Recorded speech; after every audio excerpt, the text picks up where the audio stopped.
Hallo almal en baie welkom by NGB artikel 8 waar ons na die volgende kyk. God is een in wese en onderskeie in 3 persone. Hierdie is waarskynlik een van die moeilikste artikels waarna ons gaan kyk, want dit is so 'n groot geheimenis. Hoe is dit moontlik dat God een in wese is, maar 3 in persone?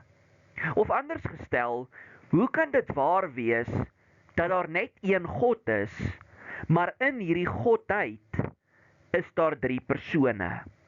Ons moet hierdie artikel begin deur te sê, soos wat ons deur hom werk en soos wat ons deur hom sin van dinge probeer maak, moet ons heeltyd buig voor die geheimenis en sê, die drie-eenheid is iets wat ons nooit ten volle sal kan begryp nie. Ons menslike verstand is net te klein daarvoor. Maar ons gaan deur die artikel lees en ons gaan frase vir frase daarna kyk, op plekke stil staan waar dit nodig is en mooi verduidelik en mooi probeer sin maak van wat hierdie artikel ons leer van God drie-enig.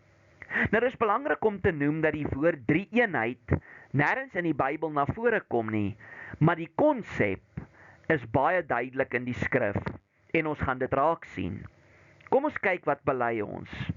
Ons glo volgens hierdie waarheid en hierdie woord, met ander woorde op grond van die skrif, en ons het in artikel 2 tot 7 baie gekyk na die inhoud van die skrif. Op grond van die inhoud van die skrif, glo ons in 'n enige God, een enige wese. Nou kom ons staan net stil daar vir 'n oomblik. Wat het ons bely in artikel 1? Ons glo almal met die hart en bely met die mond dat daar 'n enige en enkelvoudige geestelike wese is wat ons God noem. En ons het toe genoem dat ons baie kyk na Deuteronomium 6 in hierdie opsig, waar daar staan, hoor o Israel, die Here onse God is 'n enige Here. Met ander woorde, daar is maar net een God. Dit is nie soos in ander godsdienste waar jy 'n God het vir verskillende dinge nie. Jy het 'n God vir vrugbaarheid, jy het 'n God vir reën, jy het 'n God van die onderwêreld, jy het 'n God van die lig. Dit is nie die geval nie. Daar is maar net een God. Maar hier kom die moeilike gedeelte. In wie daar 3 persone is, naamlik die Vader en die Seun en die Heilige Gees, wat in werklikheid en in waarheid en van ewigheid af onderskeie is, volgens die eienskappe wat hulle nie met mekaar deel nie. Nou kom ons staan net vir 'n oomblik stil hierby. Ons gaan baie in hierdie artikel praat oor die eienskappe wat die Vader, Seun en Heilige Gees met mekaar deel, en die eienskappe wat hulle nie met mekaar deel nie. Wat is dit wat hulle met mekaar deel? Ons bely hulle is een in wese. Wat beteken wese? Wese kan anders vertaal word as goddelikheid. Met ander woorde, hulle is een in goddelikheid. Al 3 die persone, die Vader, Seun en Heilige Gees, is ten volle God. Hulle deel in die Godheid. Maar nou moet ons baie mooi verstaan en versigtig wees. Dis nie dat hulle saam eers God vorm nie. Die Vader is so bietjie God, die Seun is so bietjie God, die Heilige Gees is so bietjie God, en saam vorm hulle die volkome God. Dis glad nie waar nie. Die Vader is volkome God, die Seun is volkome God, en die Heilige Gees is volkome God. En dink vir 'n oomblik na aan die eienskappe van God. Dinge soos sy almag, sy alomteenwoordigheid, sy ondeurgrondelikheid, die feit dat hy die alleroorvloedigste fontein is van alles wat goed is. Hierdie dinge deel die Vader, die Seun en die Heilige Gees met mekaar. Die Vader is ewig en onbegryplik, onsienlik en al daardie eienskappe wat ons kan noem. Die Seun is ewig, die Seun is God, die Seun is almagtig, die Heilige Gees is almagtig, die Heilige Gees is alomteenwoordig. Al daardie eienskappe wat tot God behoort, deel hulle met mekaar. Maar daar is sekere dinge wat hulle nie met mekaar deel nie. Of ons kan dit anders stel, ons kan sekere dinge van die Vader sê, wat ons nie van die Seun en die Heilige Gees kan sê nie. En hier hoor ons, die Vader is die oorsaak, oorsprong en begin van alle sigbare en onsigbare dinge. Met ander woorde, hy is die primêre initieerder van alle dinge. Die skepping, die heilsplan, die stuur van die middelaar vanaf die grondlegging van die aarde, of met ander woorde die verordinering van die middelaar, die beplanning van die skepping. En dan is daar baie skrifgedeeltes waarna jy kan kyk om dit te bevestig. 1 Korintiërs 8 vers 6 en 12 vers 6, Efesiërs 1 vers 5 en 11, Efesiërs 4 vers 6. Maar nou moet ons baie mooi besef, wanneer daar staan die Vader is die oorsprong en die oorsaak, beteken dit nie dat daar 'n tyd was wat die Seun en die Heilige Gees nie daar was nie. Ons bely immers, daar is 3 persone in die Godheid wat in werklikheid en in waarheid en van ewigheid af onderskeie is volgens die eienskappe wat hulle nie met mekaar deel nie. Met ander woorde, ons het nie in die 3 eenheid te doen met 'n rangorde nie. Dis nie die Vader, dan die Seun en dan die Heilige Gees nie. Die Vader word nou wel eerste genoem in die skrif. Dink byvoorbeeld aan die doopformule. Ek doop julle in die naam van die Vader, hy word eerste genoem, en die Seun en die Heilige Gees, maar ons het nie te doen met 'n rangorde nie. Die Seun en die Heilige Gees is net soveel God soos die Vader. En nou kan ons van die Seun ook sekere dinge sê wat ons nie van die Vader en die Heilige Gees kan sê nie. Die Seun is die woord, die wysheid en die beeld van die Vader. Wanneer ons dink aan die Seun wat die woord is, dan dink ons aan wat Johannes 1 sê. In die begin was die woord daar, en die woord was by God, en die woord was self God. Met ander woorde, ons Here Jesus is die selfopenbaring van God die Vader. Wanneer jy na Jesus kyk, dan sien jy die Vader vir wie hy is.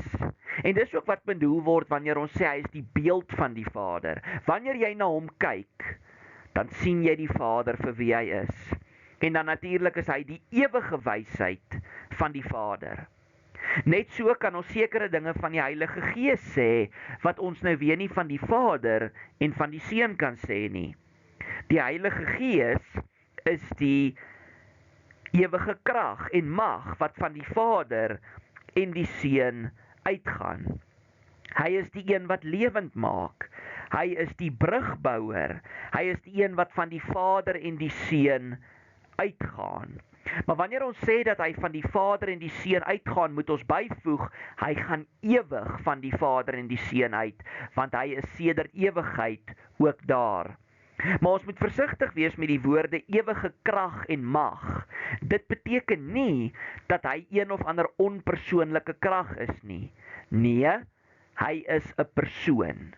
Nou ons het baie gepraat oor God is een in wese en 3 in persoon. En ons het gesê wat wese beteken. Wese beteken goddelikheid. Met ander woorde, die Vader, die Seun en die Heilige Gees deel die goddelikheid. Hulle is elkeen volkome God. Maar wat word bedoel met 'n persoon? Dit dui op 'n bestaanswyse. Met ander woorde, God bestaan sedert ewigheid as Vader, Seun en Heilige Gees, en sedert ewigheid handel hy as Vader, Seun en Heilige Gees. Ons gaan dan verder.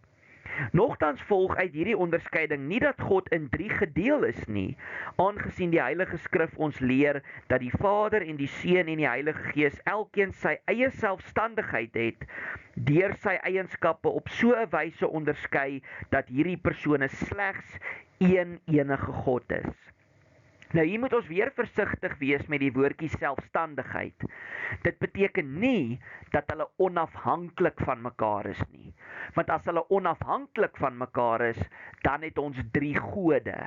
En ons bely baie duidelik in die skrif, volgens die skrif, op grond van die skrif, dat dit nie die waarheid is nie.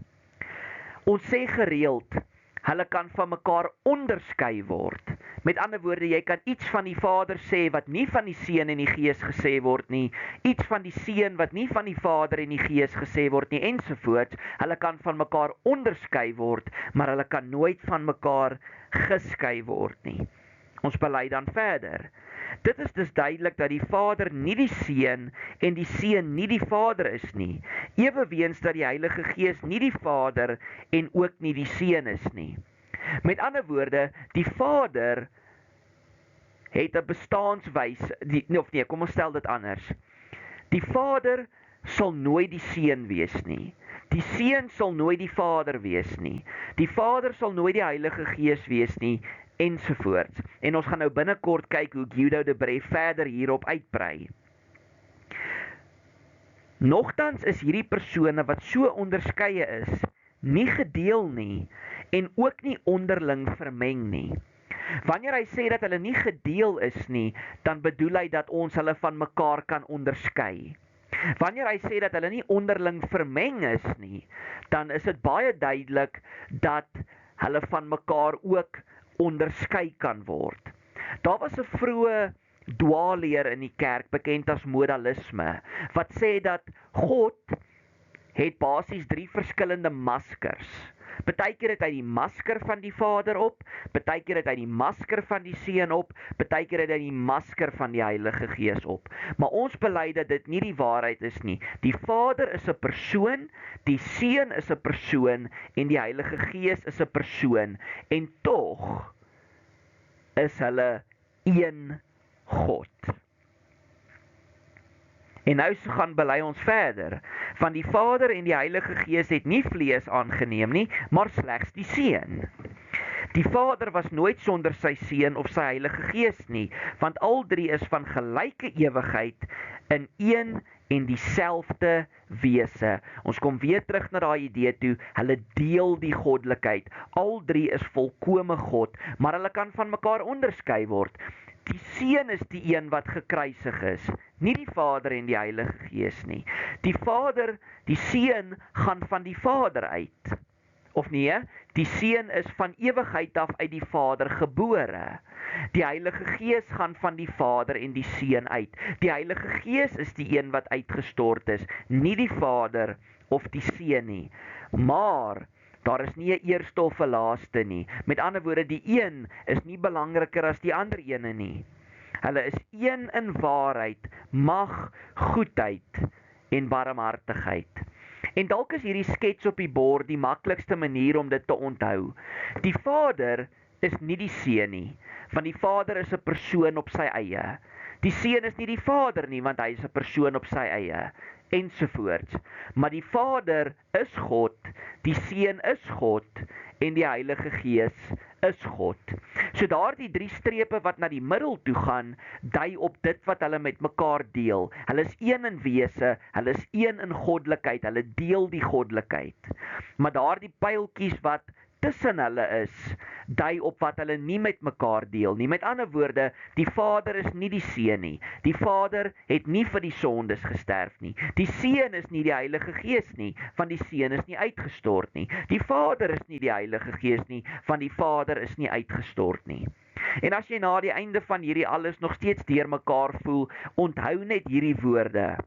Daar is maar net een God, maar in hierdie godheid is daar 3 persone. En ons aanbid al 3 hierdie persone, maar ons aanbid net een God. Maak dit vir jou sin? Indien dit nie vir jou sin maak nie, is dit goed so, want dit is iets wat ons verstand heeltemal te bowe gaan. Daar is 'n bekende aanhaling van die teoloog Johan Heinz. Hy het gesê, die een God is so groot en so heerlik, dat hy nie net een kan wees nie, maar 3. 3 in persoon, nie 3 gode nie. En dit bring ons by die einde van hierdie sessie. Ek hoop nie ek het julle te deurmekaar gepraat nie.